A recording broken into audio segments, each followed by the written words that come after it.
If you've come here to find the best overall kit to use, here it is. But is it the right kit for you? Later, we'll break down why this specific combination is so powerful, how armor stats work, and what the new armor inserts are all about. Plus, I'll show you specialized kits that actually perform better in the snow, desert, or rad towns, so stick around. Hey guys, Jfarr here, and let's get started. Damage can be dealt to 3 sections of the body, including the head, chest, and legs. You can hover over these sections with the armor equipped to see the total protection stats applied for just that section. Essentially, the percentage points means that damage from the weapon that hits you will be reduced by that much. Here's a projectile protection comparison against multiple common and tier leading armor sets. With projectile protection, we aim to protect our head and chest as much as possible, so that means potentially sacrificing boots for gloves. Running the best kit isn't always going to be possible, so here's a look at each of the best sets within its respective workbench tier.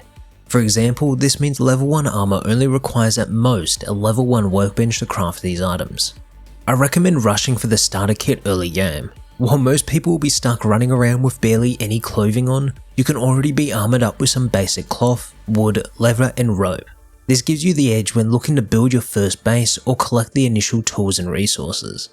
As for my optimized kit, I pick it because it still provides a decent amount of projectile protection, all while allowing you to still roam each biome without taking cold damage, and enter all monuments without taking radiation damage, outside of the launch site tower.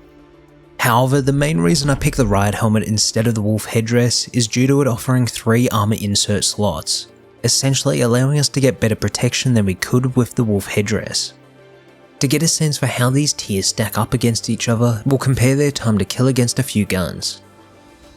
Living in the cold can be frustrating if you use the wrong armor kits. If you fall under 2 degrees Celsius, then you'll start taking damage over time. Even before that happens, your character will stop passive healing even when at 100% comfort. Here's a comparison for the best cold protection armor sets along with some common armor kits used. Let's break down the recommended sets per tier, where we now might need to sacrifice more projectile protection in return for better cold protection, so we can survive the winter nights. Aim for these kits if you plan to do a snow biome build. However, my personal recommendation is the level 2 kit, as this provides almost all the same stats as the level 3, is overall cheap, and doesn't require you to purchase the tactical gloves.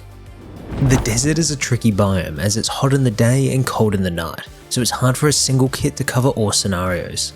However, being too hot can't actually kill you like being too cold, as it just means you won't naturally heal over time and will lose food and water at a faster rate.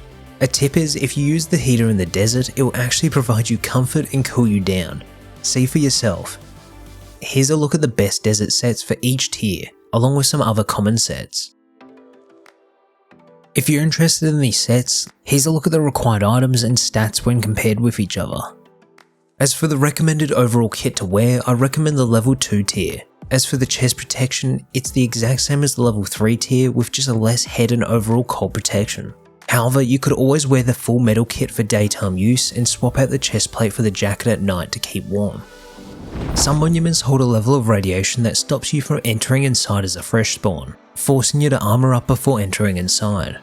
I've broken down the best kits per monument based on their radiation levels, with many of the monuments holding the same radiation level, so wearing the optimized set for example will cover essentially all monuments. Use these kits if you plan to run a high radiation monument or live directly next to one and constantly travel in and out of it. Armor just got a whole lot more customizable with the recently added armor inserts. The insert slots can be found on only these crafted armor sets. Every time you craft one of these pieces of armor, you have the chance to get either 0 or 3 armor insert slots. When you get a slot, you can click on the armor piece to open up its slots and drag the inserts directly on the clothing or onto the free slots. A new crafting quality tier was added to improve our odds of getting these insert slots. To craft these, you'll need either a mixing table or cooking workbench, and at least 3 green berries and 1 white berry for the basic tea. Drinking these drastically increases your chances of obtaining armor with 3 insert slots, with the basic tea essentially guaranteeing at least 1 slot. For a small sample set example, here's 20 crafts of a jacket with no tea, the basic tea, advanced tea, and pure tea. The asbestos insert grants protection against explosives, lead inserts protect against radiation, and the wood and metal are just for increasing base projectile protection. As the metal insert can't be crafted, here's the loot chances for where it can be found, with it always coming within a locked crate.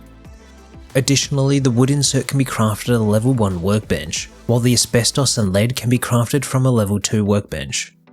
Based on the projectile kits, here's the max number of insert slots they can hold, with some kits offering more slots thanks to its specific armor pieces. With our optimized kit, we have 9 available insert slots, with 3 on the head thanks to the right helmet. This means with wood inserts we can get up to 36 projectile protection, while for metal we can reach 42. This turns it into the next best armor head protection behind the metal face mask at 50%. First up for the time to kill, we have the wood inserts, ranging from 1 to 3 inserts added. We can then see the metal inserts and how they improve our survival chances. The bandana, which is used in a lot of sets, can't natively be crafted, and actually requires you to purchase a bandana skin from the Steam marketplace. I would recommend just going with one of the cheapest options, which costs around 30 cents. AI damage ignores standard armor protection. For every 30 projectile protection on armor, you get just 5% damage reduction from AI. For example, hazmat suits have a total of 30% projectile protection, so they offer a 5% reduction, while metal kits provide 25% AI protection, as all the pieces add up to 150 projectile protection. Heavy armor is a unique armor set, as unlike others actually applies negative effects such as slower movement, a lack of visibility, not being able to aim down sights, or get on horseback. However, on the flip side, the armor provides an insane level of projectile protection. So this set is only recommended when inside, for base defense or somewhere you don't plan on moving much. You might notice people running around with different looking clothes. This is thanks to the diverse range of armor skins on offer. If you happen to buy or obtain a skin, you can either directly craft your armor with it applied, or go into a repair bench, insert your existing armor and reskin it. And that's it. Thanks guys for watching, and I hope to see you in the next one.